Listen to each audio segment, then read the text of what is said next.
All right, how's it going? I got another video for you. Columbus bridal shop sues over state coronavirus shutdown. So essentially,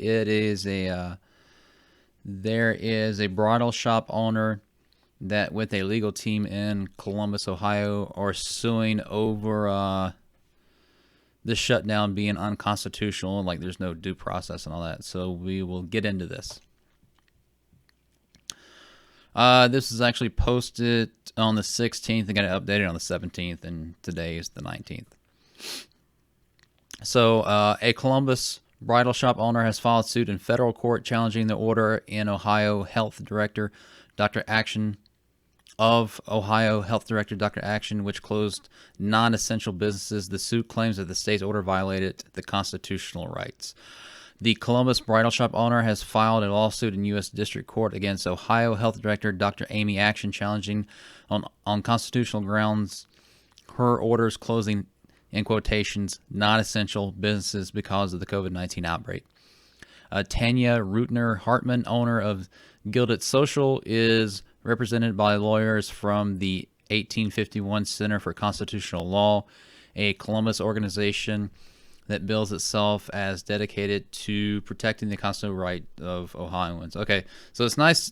So it's nice to know that there is a group like that in pretty much like downtown Columbus, Ohio. I believe they said they were on Gay Street or something like that. Yeah, 65 East Gay Street downtown. So it's nice to know that there are, I guess, those groups down there. They're willing to fight against unconstitutional orders. It is the first known court challenge of the state's order concerning the spread of COVID-19. Governor Mike DeWine, during Thursday's news conference, said the state was looking to gradually open more businesses starting May 1st. Action issued an order that said that as 11:59 p.m. on March 23rd, all non-essential businesses and operations must cease to help control the coronavirus outbreak. That order was modified on April 2nd. A violation could result in a second-degree misdemeanor, which carries a fine of $750 and up to 60 days in jail. I believe after all this stuff goes through, like I've been saying before, there's probably going to be a bunch of litigation against like state governments and such. And I think a way to prevent this happening in the future, possibly if there's some kind of, I'm assuming it'd have to be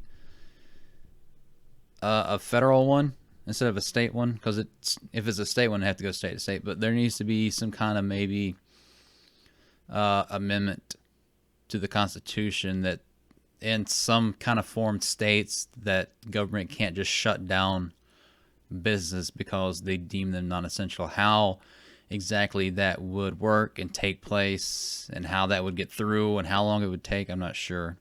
But there needs to be something put in place so the government can't just deem you non-essential and get into it. Because there's other things saying like buying like liquor and weed and stuff and dry cleaners and stuff is essential, but other things are like non-essential. I think anything that you do or anywhere you go that provides you money to be able to pay your bills is an essential business.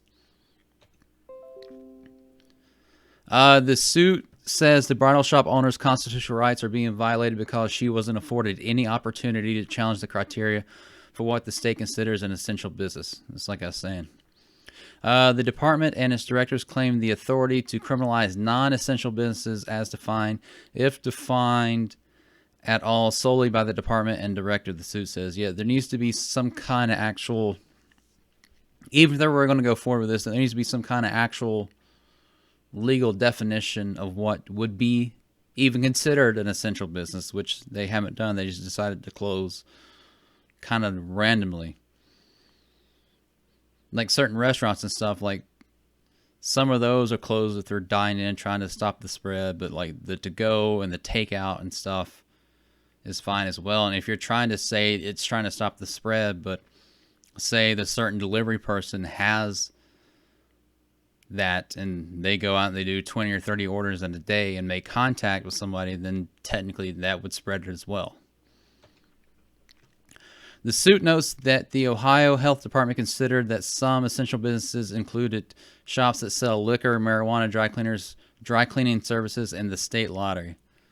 So it's still okay to get like a lottery ticket because it's money going towards the government, but other businesses, nah.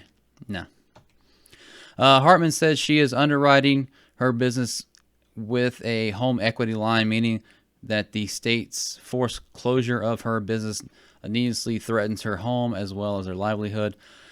Clients of Hartman's business visited by appointment only, so she can control the number of individuals within her small retail space. The success of the business is also important for the landlord because Hartman signed a new 5-year lease. The suit says offices for Gilded Social are on the second floor. Oh, I guess no, that's her place is on Gay Street. Offices for Gilded Social are on the second floor of 65. I thought it was theirs. The suit wants the U.S. District Court in Columbus to issue a temporary restraining order and preliminary and permanent injunctions to end actions orders mandating that non-essential businesses cease. In addition, the suit asks for the judge to find that actions orders violated the U.S. Constitution by failing to provide for due process. The suit asks for unspecified damages and expenses. The Ohio Attorney General's office did not have a comment as they had not yet had a chance to review the suit. So, a lot of this is pending on due process. Then even if they want to say there could have been something put in place that all businesses can still be open, but they have to follow like social distancing guidelines, which some businesses are open and like maybe they're only allowing so many people in, or like there's so much distance. And even with hers, like hers is like by appointment only, so it was like 1 or 2 people in at a time with her. So I don't know. There's another case too I'm going to go over here in a future video about a lawyer that's suing like I think he's suing like the state of California under something similar kind of pretense. So if you like this, you can give me a like. Really like it. You can subscribe on YouTube. On Facebook, give me a like and follow. I also started a subscribe star here, as you can see. If you want to, you can. If you don't have any money, then don't. If you're struggling during this, then don't. But if you do, there's like some monthly subscription thing. I'm gonna try to get some t-shirt designs up and get those up and going at some point. And also, I'm still working on getting this as an audio-only podcast if you just want to listen to the audio as well. But, yeah, I'm kind of curious. I think it's a good thing. I think it's something that was inevitable that was going to happen is that people are going to start suing because you can't just straight stop certain business because you deem so. Then also there's the issue, too, that Mike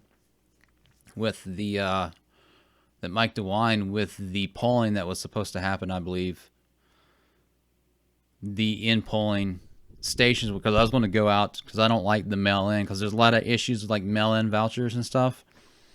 Like they go missing, or like some other ones like miraculously appear, dead people vote and stuff like that. So I actually like to go into the polling stations and do it, and plus I can like walk to one that's not too far from here at a church.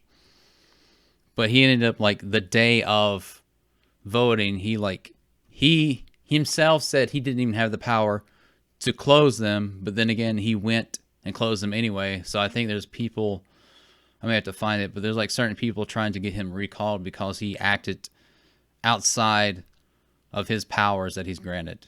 So all right, tell me what you think. All right, peace, later.